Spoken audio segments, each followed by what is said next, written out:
Hello friends, எல்லோரும் எப்படி இருக்கீங்க?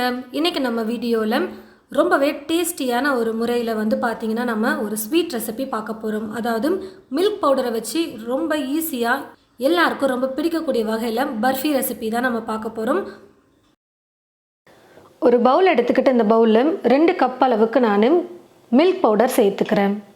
நான் எடுத்துருக்கிற கப்போட சைஸ் பார்த்தீங்கன்னா 250 மில்லி கப்.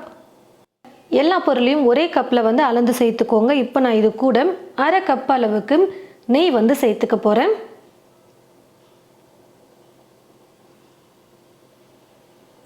நெய் சேர்த்துட்டு மில்க் பவுடரோட நல்லா கலந்து கொடுத்துக்கலாம்.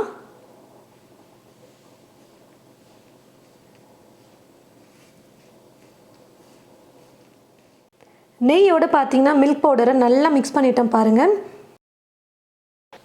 ஒரு மிக்ஸி ஜார் எடுத்துக்கிட்டு அந்த மிக்ஸி ஜாரில் 4-5 டீஸ்பூன் அளவுக்கு சர்க்கரையை நான் சேர்த்துக்கிறேன். கூடவே 1 டீஸ்பூன் அளவுக்கு வெண்ணிலா எசன்ஸ் சேர்த்துக்க போகிறேன். இப்போ மிக்ஸியில் நல்லா நைஸாக நம்ம அரைச்சி எடுத்துக்கலாம். ஸ்டவ்வை பற்ற வச்சுக்கிட்டு ஸ்டவ் மேலே ஒரு அடி பிடிக்காத மாதிரி அடிகனமான பாத்திரம் வச்சுக்கோங்க. நான் இப்போ ஒரு கடாய் வச்சுருக்கேன். இப்போ இந்த கடாயில் 1 கப் அளவுக்கு நான் சர்க்கரையை சேர்த்துக்கிறேன். 3/4 கப் அளவுக்கு தண்ணி சேர்த்துக்கிறேன். ஒரு கம்பி பதம் வர வரைக்கும் நம்ம பாகு எடுத்துக்கணும். சர்க்கரை நல்லா கரைஞ்சி ஒரு கம்பி பதம் வர வரைக்கும் குக் பண்ணிக்கலாம்.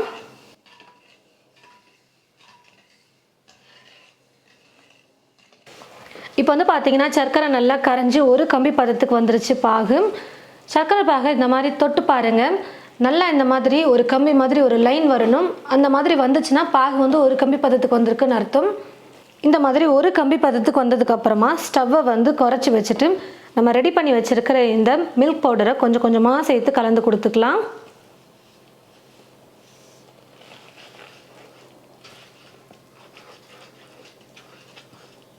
சர்க்கரையை பார்த்திங்கன்னா நம்ம வெண்ணிலா எசன்ஸோடு சேர்த்து அரைச்சி வச்சுருக்கோம் பார்த்தீங்களா, அந்த சர்க்கரை வெண்ணிலா எசன்ஸையும் சேர்த்துக்கிறேன்.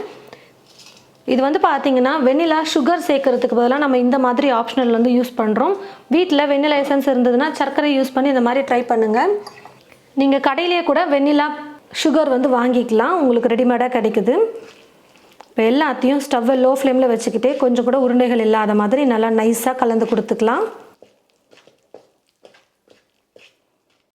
ஸ்டவ்வை குறைச்சி வச்சுக்கிட்டே நம்ம நல்லா கொஞ்சம் நேரம் குக் பண்ணிக்கிட்டே இருக்கலாம். கொஞ்சம் கெட்டியான பதத்துக்கு வர வரைக்கும் குக் பண்ணிக்கலாம்.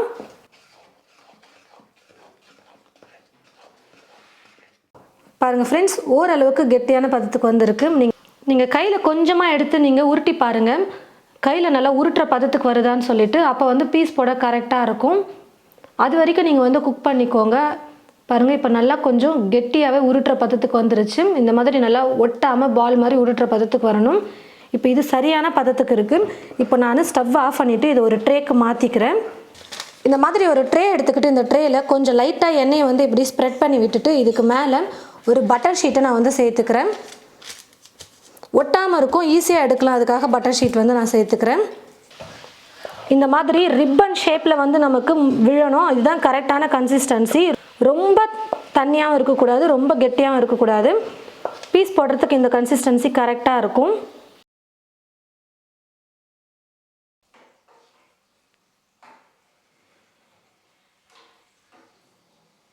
பிஸ்தாவை நான் இந்த மாதிரி ஸ்லைஸ் பண்ணி எடுத்து வச்சுருக்கேன். துருவிக்கோங்க, இல்லைனா கட் பண்ணி கூட நீங்கள் சேர்த்துக்கோங்க. இதுக்கு மேலே பிஸ்தாவை நான் சேர்த்துக்கிறேன். இது ஆப்ஷனல் தான். பார்க்க ரொம்ப சூப்பராக இருக்கும். ஸ்வீட் வீட்டுக்கு யாராவது கெஸ்ட்லாம் வந்தாங்கன்னா இந்த மாதிரி நல்லா டெக்கரேட் பண்ணி கொடுக்கும்போது பார்க்கவே ரொம்ப சூப்பராக இருக்கும்.